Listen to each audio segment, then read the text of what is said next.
The Trump administration will have no tolerance for terrorism or political violence, and that includes hate crimes against Christians, Jews, or anybody else. We're not going to allow it. And there was also a horrible killing recently in Charlotte, where I talked about, and so many others, and we're going to get to the end of it. And, you know, when you have horrible killings, you have to take horrible actions. And the actions that we take are nothing. This cashless bail started a wave in our country where a killer kills somebody and is out on the street by the afternoon. In many cases, going out and killing again. Cashless bail, and you try and reason with people like in Chicago with the governor and the mayor. You try and reason with them, and it's like you're talking to a wall. It just doesn't. I assume it's just a political ideology. They're not stupid people. Must be an ideology that's just buried in their head and you can't do a damn thing about it. And we'd love to go into Chicago and straighten it out. You know, Washington, DC, you'll be happy to know, is a free and safe zone. It's so safe right now.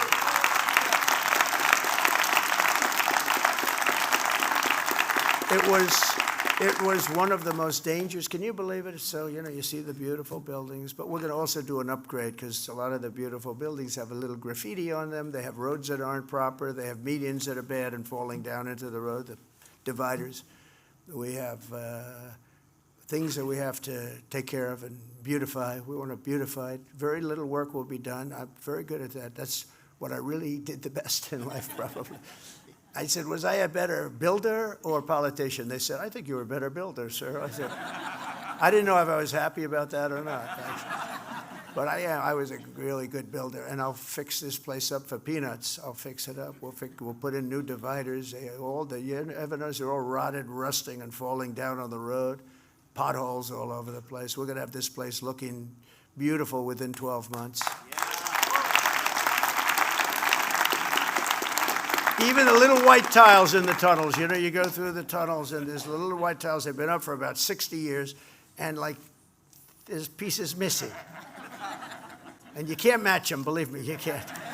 You try and match them, it never works. You can't. They've been up 60 years. You don't get the same batch no matter what you do. But we'll take all those tiles off, and you're going to have beautiful white tile tunnels again, and everything's going to be really the way it should be.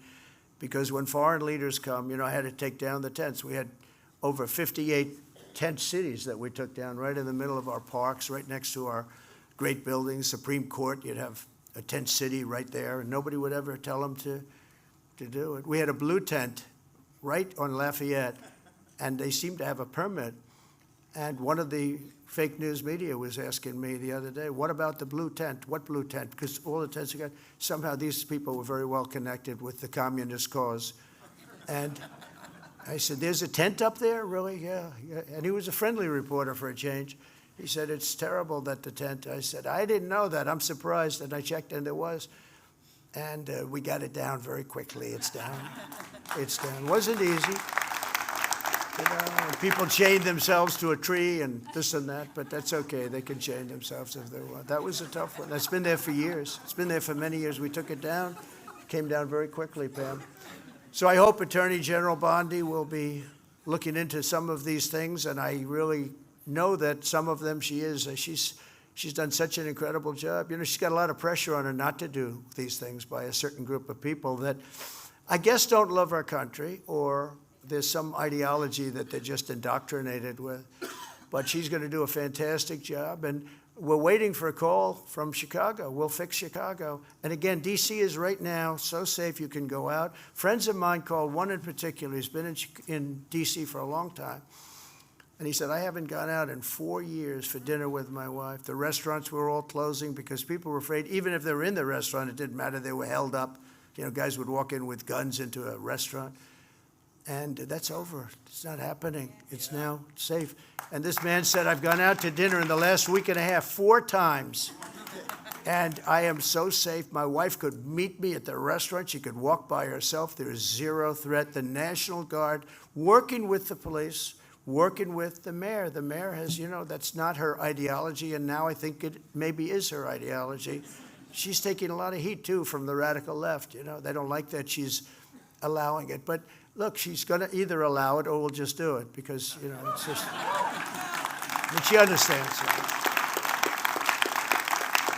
No, she understands that. But I can tell you the people of D.C. are thrilled.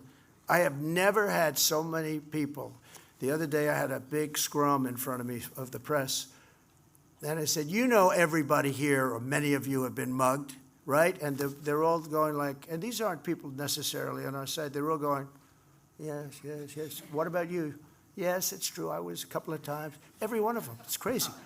Not going to happen anymore. So right now we went from one of the most, and some people say the worst, the most violent city. Can you imagine our capital being the most violent city? But it was really bad, into a totally safe zone. It's called a safe zone city. There's no crime. They said crime's down 87%. I said, no.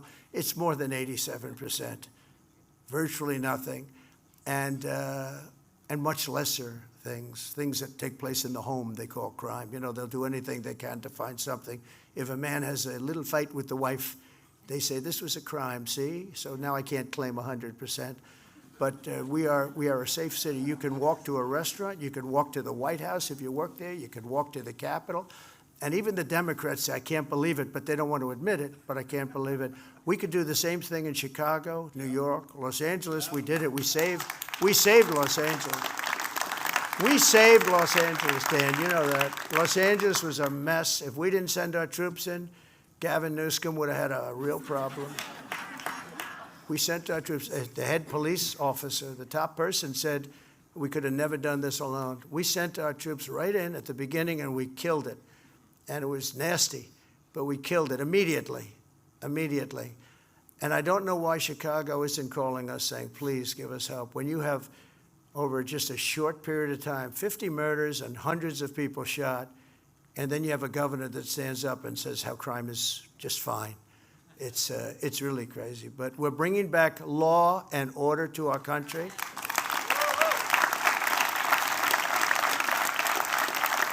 And I began my remarks today by noting that the reverence for our Creator, I mean, we have reverence for our Creator, and it's inscribed into our Declaration of Independence, a copy of which I have very proudly hanging in the Oval Office, an original copy, very old, beautiful copy. Next year, we will celebrate 250 years since that declaration was signed. As part of the grand, well, this is really a commemoration like I think we're going to try and do a commemoration like nobody's ever seen before. But we've invited America's great faith communities to pray for our nation and for our people and for peace in the world. And it's going to be an amazing time. We're going to have an amazing time.